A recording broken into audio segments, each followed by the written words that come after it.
Hello बच्चों, welcome back to Satish classes again. NEET 2026 physics का एक और ऐसा क्वेश्चन जो बताता है कि फिजिक्स में रटना नहीं होता है बल्कि कॉमन सेंस और लॉजिक लगा के ही काम होता है।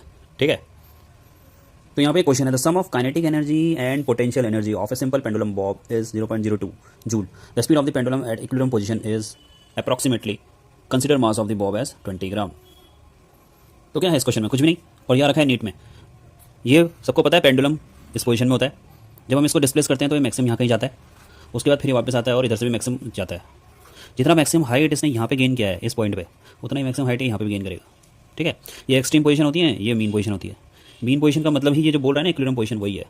ठीक है, तो अब अगर तुमने इसको डिस्प्लेस किया है तो मैक्सिमम गया है, तो यहाँ पे इसकी law of conservation of energy के हिसाब से हर जगह पे एनर्जी सेम होनी चाहिए। तो जितनी एनर्जी यहाँ पे होगी उतनी यहाँ पे भी होगी और उतनी यहाँ पे भी होगी। तो अगर यहाँ पे एनर्जी जो है वो मैक्सिमम है ऊपर, तो वो क्या है? Potential energy. अगर इसका मास m है और ये हाइट h तक ऊपर गया है स्पेस से, तो पोटेंशियल एनर्जी क्या होती है? mgh।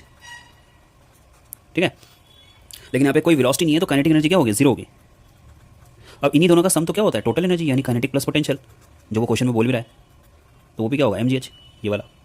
ठीक है, द सम ऑफ, तो मतलब वो टोटल एनर्जी की बात करें। टोटल एनर्जी हर जगह पे सेम रहेगी, काइनेटिक और पोटेंशियल भले ही अलग अलग हो जाए। ठीक है, लेकिन वो पूछ स्पीड रहा है, तो स्पीड का मतलब काइनेटिक एनर्जी से हो गया सीधा। काइनेटिक एनर्जी वो एनर्जी होती है जो बॉडी पॉसेस करती है जब ऑब्जेक्ट मोशन में हो। तो काइनेटिक एनर्जी का फॉर्मूला तो हाफ एम वी स्क्वायर होता है। ठीक है, इसका मतलब यहाँ पे काइनेटिक एनर्जी मैक्सिमम होगी और यहाँ पे पोटेंशियल, पर दोनों का सम सेम होगा। तो कभी भी तुम किसी भी वक्त टोटल एनर्जी को क्या लिख सकते हो? mgh के बराबर या फिर हाफ एम वी स्क्वायर के बराबर, ये दोनों तो लिख पाएंगे। तो इसका मतलब वो जो बोल रहा है सम ऑफ काइनेटिक प्लस पोटेंशियल, वो एक्चुअली में क्या है? Total energy. और टोटल एनर्जी एक एक्सट्रीम पोजीशन में पोटेंशियल ही हो जाती है क्योंकि वहाँ पर काइनेटिक 0 होती है, और मीन पोजीशन में वो काइनेटिक ही हो जाती है क्योंकि वहाँ पे पोटेंशियल 0 होती है। ठीक है, तो बस तुम्हें कुछ नहीं करना है, बस इस क्वेश्चन में जो वो बोल रहा है टोटल एनर्जी यानी पोटेंशियल प्लस काइनेटिक, उसके बदले सीधा काइनेटिक ही लिखना है, यानी हाफ एम वी स्क्वायर। बस खत्म क्वेश्चन। टोटल एनर्जी कितनी है? 0.02 जूल। हाफ मास कितना है? मास रखा है 20 ग्राम। ग्राम को तो मैं केजी में करना पड़ेगा, 25,000 हो जाएगा। और वी स्क्वायर, वी ही तो हमसे पूछा है, तो 25 जो 100 होता है। ठीक है, यहाँ से पॉइंट हटाओ, 2 0 नीचे लगाओ, 5 2 जा 10, 0 और 2 10 जा 20, ये हो गया। तो कितना बचा है? 2/10 is equal to v square, यानी v square is equal to 1/5। तो वी स्क्वायर क्या होगा?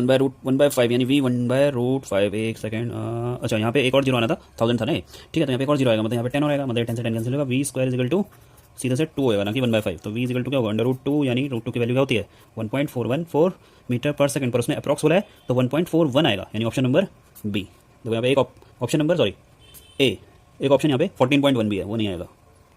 ठीक है, यहाँ पे इस तरीके से कंफ्यूज किया हुआ है, और यूनिट तो मीटर पर सेकंड ही होगी क्योंकि सब कुछ ऐसा यूनिट में ही था।